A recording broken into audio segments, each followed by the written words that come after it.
Queridos amigos, que a graça e a paz de nosso Senhor Jesus Cristo permaneça com cada um de vocês e as suas respectivas famílias. É uma alegria podermos participar desses momentos de reflexão na palavra do Senhor.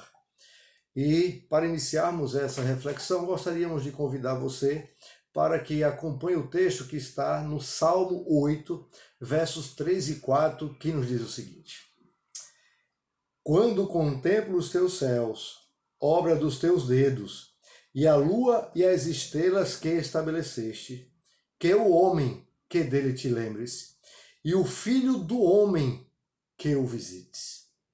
Sabe, amigos, a astronomia, ou seja, o estudo dos astros, do universo, né, onde compõem-se aí estrelas, planetas e tantas outras coisas que tem no universo, ela iniciou na Mesopotâmia, onde ali foi estabelecido os sumérios, assírios e babilônicos.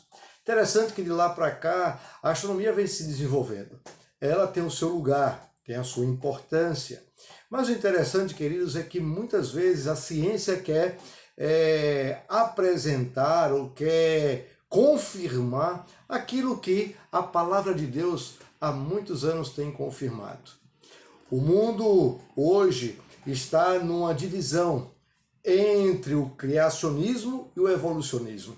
Sabe, amados, a palavra de Deus diz que por trás de toda essa grandeza do universo e da terra, existe um Deus todo-poderoso, um Deus criador, um Deus mantenedor de todas as coisas.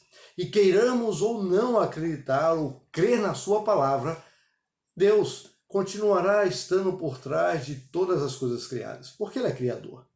Interessante, amigos, é que quando Davi foi escrever, então, esse Salmo 8, ele, então, contemplou as maravilhas da natureza de Deus, poder criador. E Davi, ele, então, compara esse imensurável universo com ele mesmo. O interessante, queridos, que uma das físicas dizem que existe uma velocidade chamada velocidade ano-luz, que compõe de 300 mil quilômetros por segundo. Ou seja, no piscar de olhos, nós daríamos 7 voltas em torno da Terra. Que velocidade, amigos! E o mais impressionante, amados, é que a estrela mais próxima da Terra se chama Centauri. Se hoje nós saíssemos daqui da Terra em direção a Centauri, e fôssemos nessa velocidade luz de 300 mil quilômetros por segundo, chegaríamos mais de 4 anos, então, nessa estrela. Ou seja, levaríamos mais de 4 anos para chegar lá nessa velocidade. Como nenhum ser humano consegue transportar ou sair nessa velocidade, então, nós antes seríamos, então, dilacerados, né? Veja que poder, que grandeza imensurável. Então, Davi diz: quem somos nós para que o Senhor se lembre dos seres humanos? E ainda mais, para que o Senhor nos visite. Davi entendia, queridos, que o grande Deus, o Deus Todo-Poderoso, o Criador desse imensurável universo, ele se importava com o ser humano. Ainda que esse ser humano, diante da grandeza de Deus, não significasse muita coisa. E ainda assim, pecador, ou seja, constantemente ofendendo ao coração de Deus. Porque cada pecado, cada ato de desobediência é uma agressividade nossa para com Deus. É como, por exemplo, queridos, você ter o seu filho e o seu filho ser desobediente, muitas vezes tratar com rispidez aos pais, né? Nós pais nos sentimos mal. Assim é com Deus. Cada pecado é uma rispidez de desobediência para com o Senhor.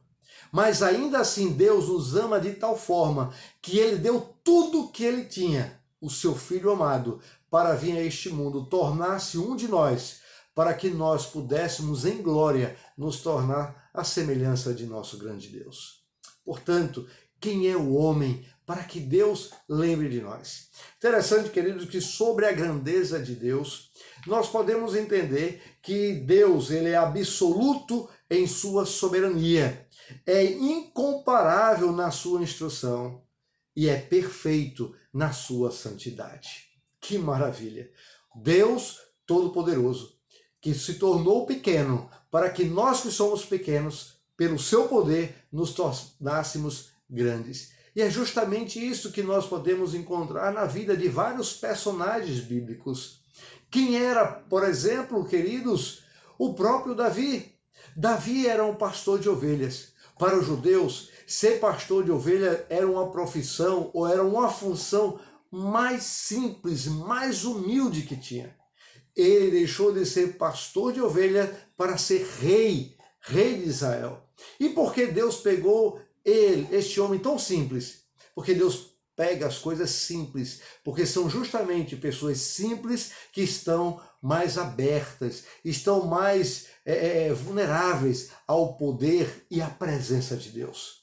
Se Davi fosse alguém mais importante, talvez pelo egocentrismo, pela arrogância ou por qualquer outra presunção, ele então não faria a vontade de Deus como ele fez. E por mais que ele tenha pecado, ele tenha errado na vida, mas Davi era um homem que colocava Deus em primeiro lugar.